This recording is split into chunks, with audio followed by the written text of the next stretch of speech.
Not far off the beaten path lies a haunting piece of history, lost to time and forgotten, along with the names and faces of those who once lived and died there. Welcome to the crumbling remnants of Letchworth Village, a place where the echoes of the past linger in the shadows, just steps away from a world that has moved on without it. Once a bustling and hopeful institution, it now stands abandoned, its dark secrets hidden within crumbling walls and forgotten hallways. Opened in 1911, Letchworth Village was intended to be a sanctuary for those deemed unfit for society.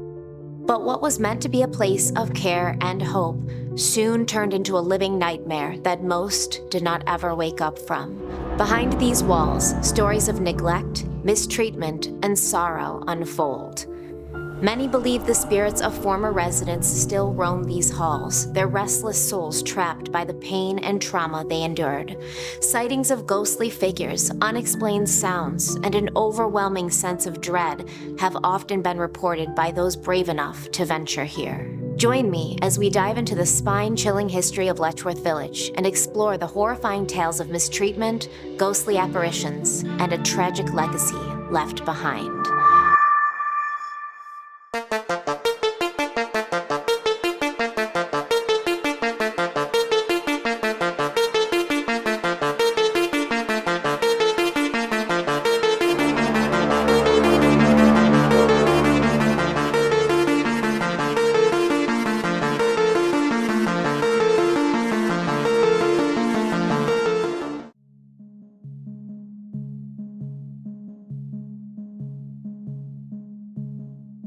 Hello everybody, welcome back to my channel and thank you for joining me for another strange and unusual video. I think the teaser told you everything you need to know about the place that we're visiting today. I'm currently here at Letchworth Village. It's very humid, it's been raining all day, and that's why my hair looks a little larger than normal. But before we dive into our video today, we're going to have a word from the sponsor of today's video, Surfshark VPN. Exploring abandoned places can be scary, but not as scary as the internet. Surfshark is a modern VPN designed with the user in mind, and Surfshark encrypts all data sent via the internet, protecting your passwords, private messages, photos, videos, and other sensitive data from prying eyes. But it can do so much more than that. Any single person can find so many uses for a VPN, and Surfshark is absolutely the best. With Surfshark VPN, you can overcome location-based price discrimination on plane tickets and car rentals by connecting to VPN servers in different countries. And when you're traveling, you can use Surfshark to not get locked out of your bank account, and you can use it to continue reaching your favorite sites and services, even in countries that ban them, because Surfshark gets around censorship and geo-blocking. Surfshark also is going to get around censorship and geo-blocking in the country you live. So, for instance, during March Madness time, I like watching certain Syracuse basketball games, but they will sometimes black them out in my area. Even though I live close to Syracuse, I don't understand why they do it. It's like they're trying to torture me. So I have to use Surfshark VPN to just access a different server to make it look like I'm in a different place, and then I can watch the March Madness games on Watch ESPN. With Surfshark VPN, you can also access different entertainment and media, including 15 of the largest Netflix country libraries, including the US and Japan. You can also watch BBC iPlayer, Hulu, and other limited streaming services wherever you are by using VPN servers in the countries where they're available. And you can unlock content on most platforms by installing the VPN on your computers, your phones, smart TVs, and more. And Surfshark has 3,200 plus servers in 100 countries. And they are the only VPN to have coverage in 100 countries, so you'll find a server anywhere you go. Surfshark can do so much, from opening up new forms of entertainment, to making your life easier when you travel, to being able to protect yourself on the internet. And Surfshark has apps for all platforms, from PC to Mac and Linux, Android, iOS, Amazon, Fire Stick, Apple TV, Chrome, Firefox, Xbox, and PlayStation. One of the best parts is that one subscription allows you to install and run Surfshark on an unlimited number of devices at the same time. That means your kid's Xbox, your kid's PlayStation, so that they're not chatting live with somebody who can locate them and find out where they live. Your mom's computer, so she's not getting weird, scammy emails. Your phone, your computer, your laptop, your tablets. every device, unlimited, and 24/7 live customer support and a 30-day money-back guarantee means there's absolutely no reason you shouldn't try Surfshark out for yourself. All you have to do is go to surfshark.deals/stephanieharlowe to get up to 4 additional months for free. That is surfshark.deals/stephanieharlowe and use code stephanieharlowe to protect your online privacy today. Thank you so much to Surfshark for sponsoring today's video, and let's dive into the adventure. As always, to understand what happened at the end, we have to go back to the beginning. William Pryor Letchworth was born on May 26, 1823 in Brownville, New York. And he would go on to become a notable businessman, philanthropist, and social reformer. Raised as a Quaker, Letchworth learned early the value of hard work, charity, and the development of one's intellect. And by the age of 15, he was hired as a clerk at a saddlery and hardware company called Hayden and Holmes. For such a young man, William Letchworth set out to prove that he had what it took to move up in the ranks using all the skills of dedication and resilience that he had been taught as a child. After 7 years at Hayden and Holmes, Letchworth relocated to New York City before finally settling in Buffalo, New York, where he would become a partner in an iron business called Pratt and Letchworth. Although he would go on to be quite successful and build quite the fortune, Letchworth's legacy is most prominently defined by his undying dedication to improving the lives of those less fortunate. Since he was never married and had no children, some people believe that Letchworth set out to make a lot of money solely for the benefit of philanthropy, and he was deeply moved by the plight of the mentally ill and disabled, leading him to devote much of his life to reforming the institutions that housed them. In the 1870s, Buffalo, New York was home to many poverty-stricken families and individuals, and most of them didn't even have a roof over their heads. And so in 1872, Letchworth founded the Buffalo Children's Aid Society with the objective of protecting children from abuse, neglect, and exploitation. Following year, William Letchworth was appointed to the New York State Board of Charities, which is the predecessor to what is today known as the Department of Social Services. In 1875, Letchworth toured all of the orphanages, asylums, poorhouses, and juvenile detention facilities in the state and found them to be desperately inadequate. From what he learned touring these facilities, Letchworth proposed a plan for a new, progressive model of care for those he had a soft spot for, the less fortunate, and especially children. He suggested a self-contained, self-sustaining village setting with small, quaint cottages where residents could live and rolling farmland where they could work in place of the sterile, overcrowded institutions that currently housed these individuals. Letchworth felt that kindness, hard work, and fresh air could and would make all the difference in their lives. And this model of institution would allow them a humane and productive lifestyle while they received care from the leading doctors of the times. This would be a change of pace from what was standard for asylums of this day. In the early 1900s, asylums were often grim institutions where individuals with mental illnesses and disabilities were sent for care, or more accurately, confinement. These facilities were overcrowded and suffered from inadequate funding and rudimentary medical practices. The prevailing belief was that those suffering from mental health issues needed to be isolated from society, both for their protection and to prevent them from being a perceived threat to public safety. The conditions within these asylums were often deplorable, and many patients were institutionalized for life, regardless of the severity of their conditions. And the stigma surrounding mental illness further isolated them from the outside world. Until the early 1960s, the majority of patients were admitted involuntarily, and sketchy laws allowed family members to commit their relatives with little or no supporting evidence of any condition. Sometimes parents would even send their children there simply because they were unable to care for them. In 1883, Henry Fraser was sent to a New Orleans asylum because, according to his mother, he had become uncontrollable and would, quote, masturbate himself to complete exhaustion, end quote, which today would put most children over the age of 12 in a mental asylum. By 1904, only 27.8% of asylum patients in the United States had been institutionalized for a year or less, with the majority of those poor souls becoming long-term residents. William Pryor Letchworth had made it his mission to identify the many issues with asylums, and he set out to correct them. While he worked hard on his career and on bettering the world around him, Letchworth began to long for an escape from the day-to-day pressures of business. And he started searching for a place of natural beauty and peace that he could call home. He had been given advice that the Genesee Valley area of upstate New York would fit the bill.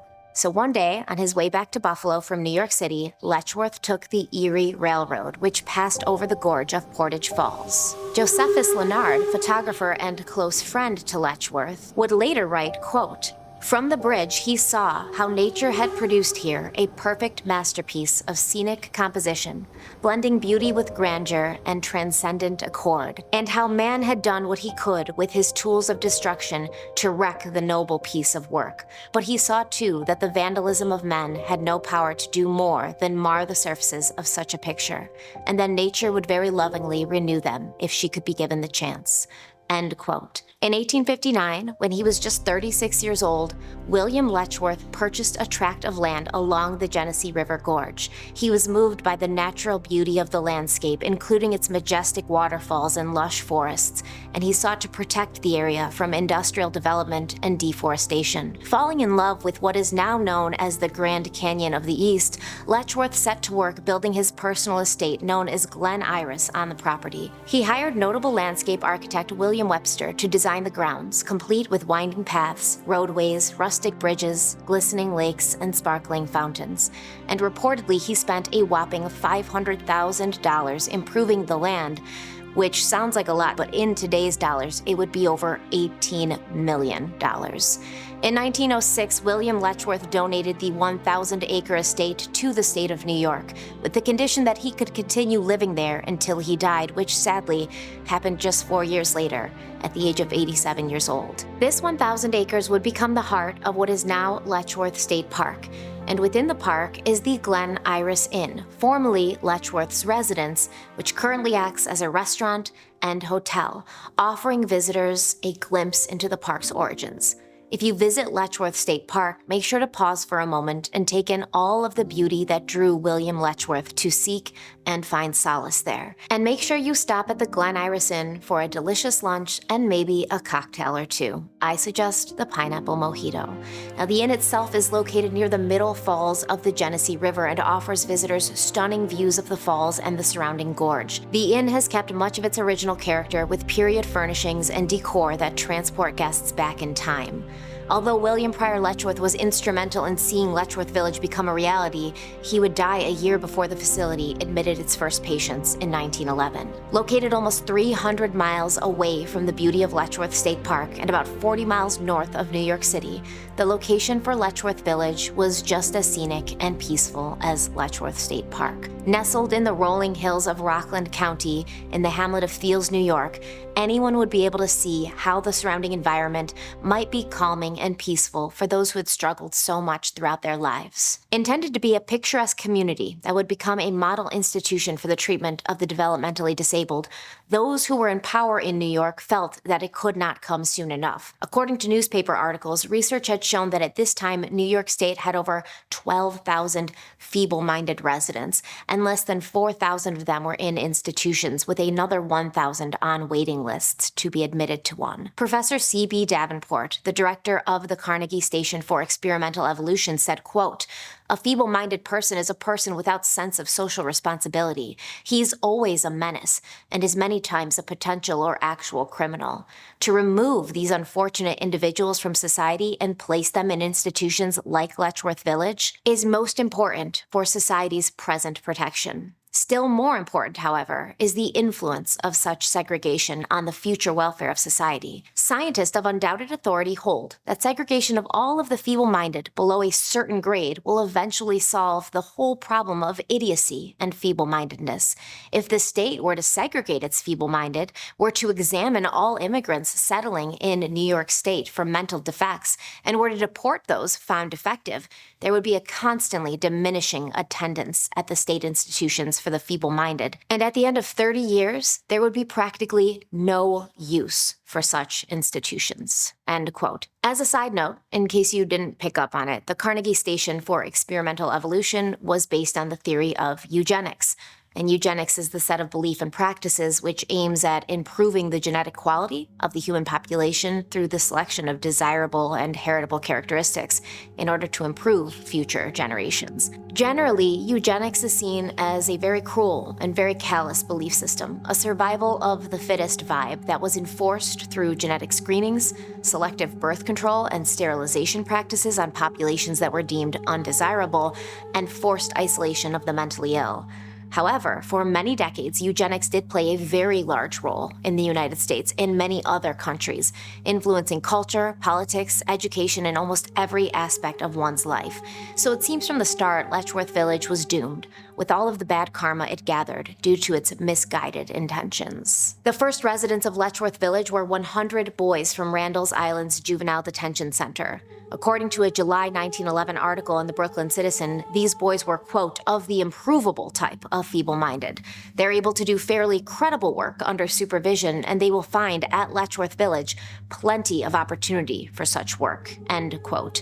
When these boys arrived, there wasn't even really a facility to stay in. There wasn't any place for them to sleep. Nothing was built. And it was reported that they would be responsible for doing much of the excavation and the building work for the first 100 or so buildings that would eventually dot the landscape. The sprawling campus would eventually cover over 2,000 acres and was meant to function as a self-sustaining community separated into 6 groups of buildings for 6 different types of inmates or patient. These groups would be improvable boys, improvable men, infirm men, improvable girls, improvable women, and infirm women. The village would eventually grow to include 130 neoclassical fieldstone buildings designed after Thomas Jefferson's Virginia estate, Monticello. Picturesque and quaint, with abundant sunlight and fresh air filtering in, no one would disagree that Letchworth Village was beautifully designed and, for the times, state-of-the-art. Most of the work to be done at Letchworth Village would be handed to the improvable group of patients, whether it was farming, painting, carpentry, kitchen work, sewing, knitting, or baking, and these patients would be allowed to reside in small cottages on the outskirts of the facility, with the hopes that they could live basically as normal a life as possible, as normal a life as a farmer or day laborer. Letchworth Village had its own hospital building, school, research facility, bakery, farm buildings, power and heating plant, assembly hall, dormitories, and according to Dr. Little, the superintendent, quote, "The keynote of work in such institutions is life. Keep things moving. Work for those who can work, but football, baseball, basketball, dancing, and other games for those whose mental and physical condition will not permit such work. The purpose of Letchworth Village is to keep in custody for the whole reproductive period of their lives the 2,500 feeble-minded and epileptic that will eventually be placed there," end quote. So you can even see from Dr. Little's initial description of what Letchworth Village was supposed to be, he wanted it to be a place where they could have normal lives, but he also wanted it to be a place where he could keep them throughout the time that they may be able to create other human beings, because he didn't want their genes and their traits passed down. Dr. Little presented the Letchworth Village annual report, where he then described 3 categories of feeble-mindedness. He said there was the moron group, the imbecile group, and the idiot group. And he claimed that any patient who fell in the idiot group should not be admitted to Letchworth Village because they wouldn't be able to benefit the state by doing the jobs assigned to male inmates, like building roads and lugging tons of coal back and forth. Even though Letchworth Village was posed as this place for the less fortunate, Dr. Little is saying we want the less fortunate, but only the ones who can benefit us, only the ones who can benefit the state of New York. So we can see that even as little as 10 years after this bright, shiny, and hopeful new asylum opened its doors, Letchworth Village was already going against the values of William Pryor Letchworth, the values that it was supposedly built on. Additionally, many of Letchworth Village's residents were children. In 1921, 317 out of 506 patients were between the ages of 5 and 16, and 11 were under the age of 5. And then the issue that had plagued all asylums prior began at Letchworth Village. The party line for the asylum had been an acre per person, which basically meant there should never be more than 2,500 patients and residents admitted at any one time. By the end of 1921, Letchworth Village was still keeping that promise with a consistent 1,200 patients, and it was an important staple and economic contributor to the community that surrounded it, because in its heyday, Letchworth Village employed 10,000 people, and the majority of them were locals. Amateur Letchworth Village historian Corinne McGeorge said, quote, "Almost every family in North Rockland had someone working up there, and many in the same family worked in various buildings. It was the top facility of its kind in the whole country, end quote. Elena Eckert worked part-time in the asylum cafeteria during high school and college, and she remembered it being a loving and compassionate environment, saying, quote, "The people I knew were so caring, and the patients I saw every day felt happy and secure," end quote. So what exactly went wrong here? In 1932, photographer Margaret Burke White was hired by the governor of Letchworth Village to take photos, showing how great everything was and how well the patients were doing. The photos, which ended up being a propaganda campaign, showed healthy-looking, well-clothed patients living happily and working in a clean and well-organized environment. But the truth was the cracks were already starting to show. By 1935, Letchworth Village had reached its max occupancy, but new arrivals were still being admitted and processed every single week. By the 1940s, Letchworth Village had nearly doubled its 3,000 inmate limit, and in 1946, another photographer, Irving Haberman, published a series of photos showing the true nature of the facility. These pictures showed adults and children in various states of undress, some naked, sleeping on stained mattresses placed on the floors of rooms and hallways. Most of them were filthy and unkempt, covered in dirt, bodily fluid, and their own feces, and many of them looked malnourished, as if they were not being properly fed or cared for. When Haberman's photos were released, a cry rose from the public for reform, but nothing was done. As it turns out, reports of inadequate funding and improper care of patients dated all the way back to the 1920s, with claims of unhealthy medical practices such as feeding hundreds of sick children medicine using the same unwashed spoon. A man named A.G. Moore remembered his brother Everett being sent to Letchworth Village at the age of 11, and he writes, quote, "Although Everett was a much-loved and treasured member of our family, he was sent to live at a state institution when he was about 11 years old. This move was taken with great deliberation and reluctance by my mother. My mother had been left to raise her children, 6 of us, by herself. She had no reliable source of income, no support services of any kind to help her deal with Everett's profound disability and various medical issues. Circumstances in the home were not safe for Everett or the rest of us. So the day came when my mother yielded to the entreaties of family and acquaintances. She did what was commonly done in those days. She sent Everett to live at a large facility at which she was assured professionals skilled in the treatments of the disabled would be in charge of Everett's care. Everett spent the rest of his childhood and early adulthood, perhaps 20 years or so, at Letchworth Village." End quote. Moore claims that Letchworth Village established a close relationship with the Eugenics Record Office located at Cold Spring Harbor, New York. And as children arrived to the asylum, detailed background and medical history records were compiled on them and stored at the Cold Spring facility, so the families of these children would also be tracked along with the children themselves. It was a eugenics record office similar to that of Nazi Germany. From the 1930s to the 1960s, Letchworth Village was the first place to test electroconvulsive shock therapy, not only as a treatment, but to find out and study the effect it had on the brains of, quote, feeble-minded individuals, morons, imbeciles, and idiots, end quote. And keep in mind, these were medically accepted terms at the time. It has been reported that many people who underwent this therapy did not survive, and many more ended up in a worse condition than they had been before. Previous to that, in the 1930s and 40s, tree panning and lobotomies were carried out in secret at Letchworth Village as part of research studies. Tree panning is a surgical procedure in which a hole is drilled or scraped into the human skull. They used to call it burr holes back in the day. And a lobotomy is a type of brain surgery that involves severing the connection between the frontal lobe and other parts of the brain. Although both of these procedures sound barbaric to us today, the use of them increased dramatically from the early 40s and into the 50s, and by 1951, almost 20,000 lobotomies had been performed in the United States. It was believed that this brain surgery would cure psychiatric disorders like depression and hysteria in women, the population that most lobotomies were performed on. But many gay men were victims of these procedures as well. In the 1950s, Letchworth Village opened its doors to doctors and scientists and offered its more vulnerable patients, children, up as unwitting and unwilling research subjects. One cold, rainy day in January of 1948, virologist Dr. Hilary Kaprowski threw some ingredients in his blender at home and touched the cold, gray, greasy concoction to his lips, announcing that it tasted like cod liver oil. Those ingredients were the brains of rats and a live polio virus, and just like that, Dr. Kaprowski had inoculated himself against the virus. Kaprowski was born in Warsaw, Poland in December of 1916, earning his medical degree from Warsaw University in 1939, the same year Germany invaded Poland and kickstarted World War II. Because Kaprowski was of Jewish descent, he left the country and arrived in the United States in 1944, and he started working for Laduro Laboratories, a pharmaceutical company. At that time, polio was a huge public health concern, with 20 to 60,000 new cases being reported a year, and many of the people who were affected by polio were children. An experimental vaccine had already been created in the 1930s, but these vaccines paralyzed some children and made many researchers afraid of diving into developing a new vaccine. But Dr. Kaprowski felt he had the answer, and when he tasted his own live vaccine in his kitchen and suffered no negative side effects, he felt he'd come up with a solution. 2 years after this, Dr. Kaprowski received a call from Letchworth Village asking him to vaccinate the children there. The experimental vaccine was given to 17 to 20 children, and although it's been reported that none of these children became ill from it, do we actually know that for sure? There are multiple graves belonging to children in the Letchworth Village Cemetery.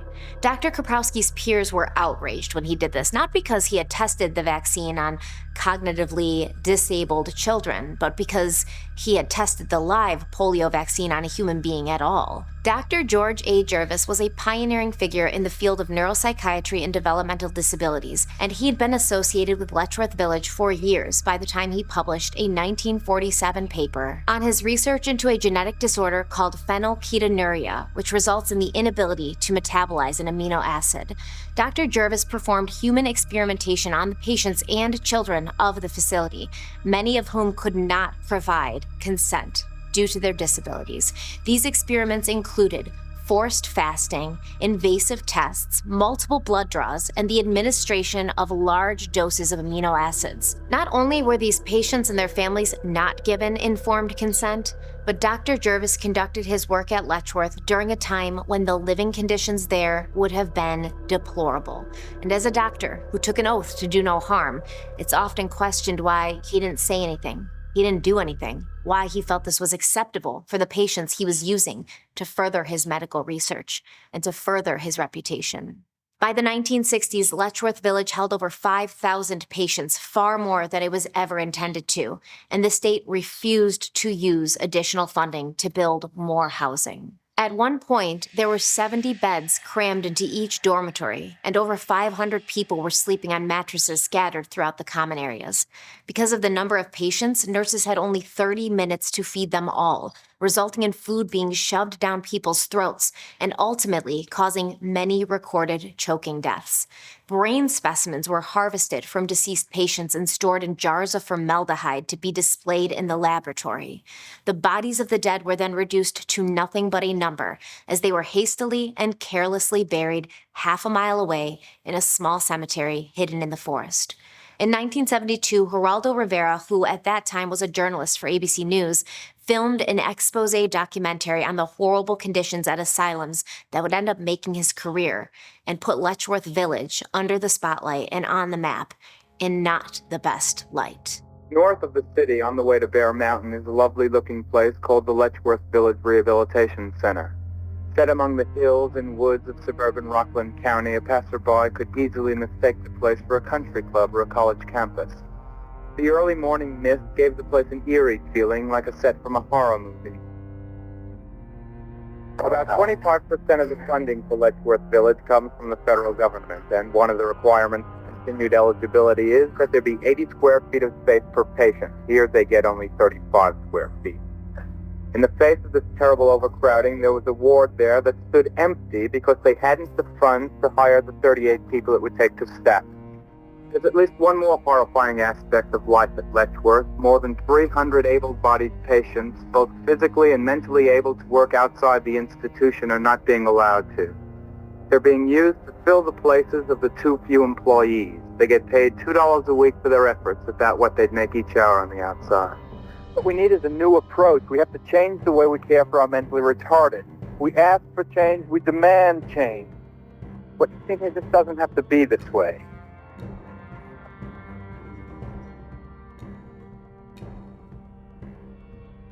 After the expose, Letchworth Village began the slow process of moving its residents to group homes and cutting down admissions until it finally closed its doors for good in 1996. Now, let's reverse a few years, because in 1978, the New York State Commissioners of Mental Health ordered a special investigation into allegations made by the Rockland County Medical Examiner that heavy use of tranquilizers at Letchworth Village had contributed to a large percentage of deaths. The ME said that many patients whose deaths were studied by his office had been tranquilized to the point where they could feel no pain, and that most of the deaths had happened when patients vomited into their lungs as a result of a drug-deadened nerve response. By 1978, 30% of the 110 deaths at Letchworth Village investigated by the medical examiner were deemed to be due to over-medication with sedative drugs. As opposed to many other abandoned places, Letchworth Village sits in a beautiful, well-groomed public park, and although there are no trespassing signs, the crumbling facility is freely accessible to the public. While we were there, we ran into at least 2 other groups of urban explorers. Some of the buildings are more easily accessible and structurally sound than others, but they all hold the same quiet, ominous energy of the thousands of poor souls who pass through the grounds, often with no one to remember them when they left or passed away. As we went from building to building and walked silently past old school desks and children's toys, I had the constant feeling of being watched. Ominous graffiti scrawled here and there warned us that this place was evil and we should continue at our own risk. In the shadow of the Ramapo Mountains, Letchworth Village now stands as a chilling reminder of the past. Its decaying buildings shrouded in an eerie silence. As twilight descends, casting long, twisted shadows, the true nature of this forsaken place comes to life, and it is said that the ghosts of Letchworth Village begin their restless wanderings. Visitors brave enough to explore the dilapidated halls often speak of an oppressive feeling that weighs heavily on their hearts, a sense that they are not alone. Footsteps echo through empty rooms, doors creak open on their own, and disembodied voices murmur in the darkness. The air grows colder near the old hospital ward, where tales of cruel treatment and unrelenting sorrow linger. Some claim to have seen the spectral figure of a nurse, her face pale and sorrowful, drifting through the hallways as if searching for something or someone lost long ago. In the dead of night, the playground, once a place of innocent laughter, transforms into a scene of spectral horror. Swings sway without a breeze, and the faint sound of children's laughter, tinged with an unsettling echo, drifts throughout the air. Shadows flit across the moonlit grounds, vanishing as quickly as they appeared, leaving behind an eerie stillness. The spirits of the children, forever trapped in a place meant to care for them, but instead became a prison of neglect and despair. They seem to plead for recognition and peace. Among the most chilling encounters are those with the ghostly figure of Dr. George Jervis, who dedicated his life to research within these walls. It is said that his presence can still be felt in the old research wing, where he's seen pacing back and forth, muttering unintelligible words as he examines long-forgotten documents. His apparition, a gaunt figure in a white coat, seems to be eternally haunted by the ethical dilemmas he faced and the tormented souls of those who suffered under his care. To those who cross his path, a feeling of profound sorrow and regret lingers long after they've left the village's haunted grounds. But for me, the most haunted and most sad place in all of Letchworth Village is the old cemetery, hidden in the woods a mile away from the facility, as if those who were in power wanted to hide their dark deeds not only from prying eyes, but from themselves, from their own conscience. The cemetery, overgrown with weeds and shaded by ancient trees, is a place of quiet sorrow. Its weathered tombstones bearing the names and numbers of individuals who were overlooked in life and then again in death. Each stone marks a life lived in the shadows, each number a reminder of the institutional anonymity that defined their existence.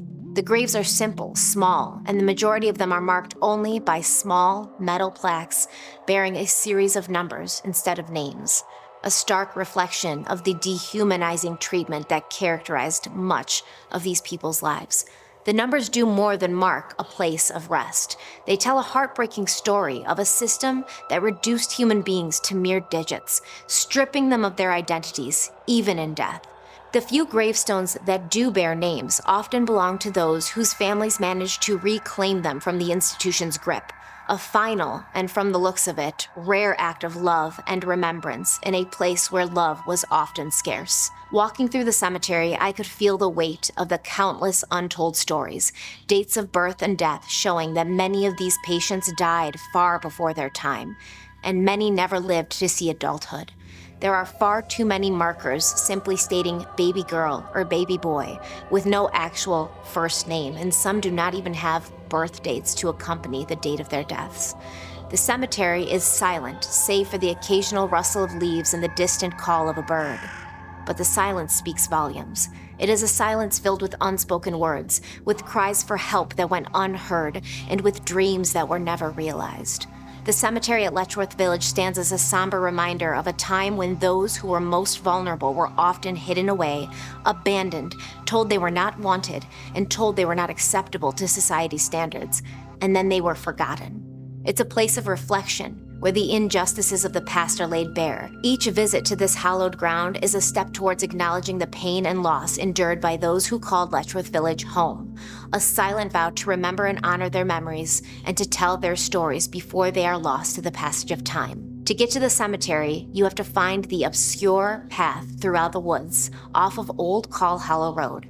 If you follow the trail, you'll find yourself in awe as you gaze up at the towering trees all around you. And before you know it, those trees will open up into a clearing, and you'll suddenly be faced with rows and rows of simple gravestone markers, stretching out, seemingly as far as the eye can see.